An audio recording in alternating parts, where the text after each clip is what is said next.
Hi, ನಾನು ಬಳೆಟಂಡ ಕೌಶಿಕ್ ಕುಟ್ಟಯ್ಯ ಪಾರಾಣೆ. ನಾವು ಭತ್ತ ಬ್ರಾಡ್ಕಾಸ್ಟ್ ಮಾಡ್ತಾ ಇದ್ದೀವಿ. ಕಾಣ್ತಾ ಇರ್ಬೋದು ಭತ್ತ ಬಿತ್ತನೆ ಅಂತ. ನಮಗೆ ಇದರಲ್ಲಿ ನಾಟಿ ಮತ್ತು ಅಗೆ ಹಾಕ್ತಕ್ಕಂಥದ್ದು, ಅಗೆ ಹಾಕೋದು ಮತ್ತು ನಾಟಿನ ಉಳಿಕೆ ಮಾಡ್ಬೋದು. ಮತ್ತು ಇದರಲ್ಲಿ ಇರ್ತಕ್ಕಂಥ ನ್ಯೂನತೆ ಅಂತ ಹೇಳಿದ್ರೆ, ಪಕ್ಷಿಗಳು, ಚಿಕ್ಕ ಚಿಕ್ಕ ಹಕ್ಕಿ ಮತ್ತು ಪಾರಿವಾಳ ಇದನ್ನು ಭತ್ತವನ್ನು ಹೆಕ್ಕಿಬಿಡ್ತವೆ. ಇದಕ್ಕೆ ಒಂದು ಪರಿಹಾರ ಕಂಡುಕೊಳ್ಬೇಕು ಅಂತೇಳಿ ನಾವು ಹಲವಾರು ವರ್ಷದಿಂದ ನಾನು ನನ್ನ ಸೋಷಿಯಲ್ ಮೀಡಿಯಾದಲ್ಲಿ ನಮ್ಮ ಅಗ್ರಿಕಲ್ಚರ್ಸ್ ಇಂಜಿನಿಯರ್ಗಳ ಜೊತೆ ಅವ್ರಿಗೆ ತಲುಪಲಿ ಅಂತೇಳಿ ಕೆಲವೊಂದು ವೀಡಿಯೋಗಳನ್ನ ಮಾಡಿದೆ. ಏನು ಪ್ರಯೋಜನ ಆಗಲಿಲ್ಲ. ನಮ್ಮ ಸೈಂಟಿಸ್ಟ್ಗಳು ಇದ್ರ ಬಗ್ಗೆ ಒಂದು ಫಾರ್ಮುಲಾ ಕಂಡುಹಿಡಿದು ಈ ಭತ್ತಕ್ಕೆ ಏನಾದರೂ ಒಂದು ಕೆಮಿಕಲ್ ಅಥವಾ ಆರ್ಗ್ಯಾನಿಕ್ ಮೆಥಡಲ್ಲಿ ಅದನ್ನು ಹಕ್ಕಿಗಳು ತಿನ್ನದ ಹಾಗೆ ಯಾವುದಾರ ಒಂದು ಕ್ರಮ ವಹಿಸಿದ್ರೆ ಇದೊಂದು ಸಕ್ಸಸ್ಫುಲ್ಲಾಗಿ ಇದನ್ನು ಮಾಡ್ಬೋದು. ನಾನು ಕಳೆದ 4-5 ವರ್ಷದಿಂದ ಈ ಕೆಲಸ ಮಾಡ್ತಾಯಿದ್ದೀನಿ.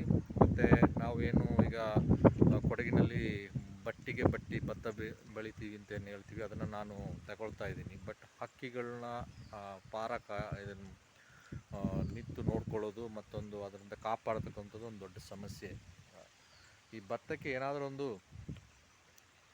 ಬಿತ್ತನೆ ಬೀಜಕ್ಕೆ ಏನಾದರೂ ಒಂದು ಫಾರ್ಮುಲಾನ ತಯಾರುಪಡಿಸಿ ಅದನ್ನು ಹಕ್ಕಿಗಳು ಹೆಕ್ಕಿ ತಿನ್ನದ ಹಾಗೆ ಏನಾದರೂ ಒಂದು ಕಂಡುಹಿಡಿದ್ರೆ ತುಂಬ ಉಪಯೋಗ ಆಗುತ್ತೆ. ದಯವಿಟ್ಟು ಯಾರಾದರೂ ಈ ವಿಡಿಯೋಗಳನ್ನ ನೋಡಿದ್ರೆ ಇದನ್ನು ಆದಷ್ಟು ಶೇರ್ ಮಾಡಿ. ಮತ್ತು ಇದನ್ನು ಒಂದು ಅಭಿಯಾನದ ರೀತಿಯಲ್ಲಿ ಮಾಡಿದ್ರೆ ಎಷ್ಟೋ ಯಂಗ್ಸ್ಟರ್ಸ್ ಇವತ್ತು ಬಂದು ಗದ್ದೆಗಳನ್ನ ಮಾಡ್ತಾಯಿದ್ದಾರೆ ಕೊಡಗಲ್ಲಿ. ನಾನು ಕೂಡ ಅದರಲ್ಲೊಬ್ಬ. ನಾನು ಇದು 25 ವರ್ಷದಿಂದ ಅಡ್ಲು ಬಿದ್ದಂಥ ಒಂದು ಗದ್ದೆ ಇದು. ಇದನ್ನು ಈ ವರ್ಷ ನಾನು ಕಲ್ಟಿವೇಟ್ ಮಾಡಬೇಕು ಅಂತೇಳಿ ಸಾಕಷ್ಟು ಖರ್ಚು ಕೂಡ ಮಾಡಿದ್ದೀನಿ. ಇದು ಪಾರಾಣೆ ಬೈಕಲ್ ಅಂತೇಳೋ ಒಂದು ಜಾಗ ಇದೆ, ಅಲ್ಲಿರ್ತಕ್ಕಂಥದ್ದು. ಇದು ಬೊಳಕರಂಡ ಫ್ಯಾಮಿಲಿಗೆ ಸೇರಿದಂಥ ಒಂದು ಗದ್ದೆ. ದಯವಿಟ್ಟು ಇದ್ರ ಬಗ್ಗೆ ಸ್ವಲ್ಪ ಗಮನ ಹರಿಸಿ. ಸರ್ಕಾರ ಸಾಕಷ್ಟು ಅನುದಾನಗಳನ್ನ ಇಂಥ ಮೆಥಡ್ಗಳನ್ನ ಕಂಡುಹಿಡಿಯಲಿಕ್ಕೆ ನ್ಯಾನೋ ಟೆಕ್ನಾಲಜಿ ಇರ್ಬೋದು, ಏನೇನೋ ಕಂಡುಹಿಡಿತಾ ಇದ್ದೀವಿ.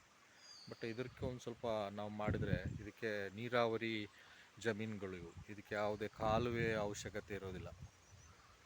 ದಯವಿಟ್ಟು ಇದ್ರ ಬಗ್ಗೆ ಗಮನ ಹರಿಸಿ ಕೆಲಸ ಮಾಡಬೇಕು. ಇಲ್ಲಿ ಇವರೆಲ್ಲ ನಮ್ಮ ಮುಂದಿನ ಪೀಳಿಗೆಗೆ ಉಪಯೋಗ ಆಗಲಿ, ವಾಟರ್ ಹಾರ್ವೆಸ್ಟ್ ಮಾಡ್ದಂಗೂ ಆಗುತ್ತೆ, ಹಾಳು ಬಿದ್ದ ಗದ್ದೆಗಳನ್ನ ಡೆವಲಪ್ ಮಾಡ್ದಂಗೂ ಆಗುತ್ತೆ. ನಾನಾ ಯೋಜನೆಗಳಿರ್ಬೋದು. ಇಲ್ಲೊಂದು ಸ್ಟ್ರೀಮ್ ಇದೆ.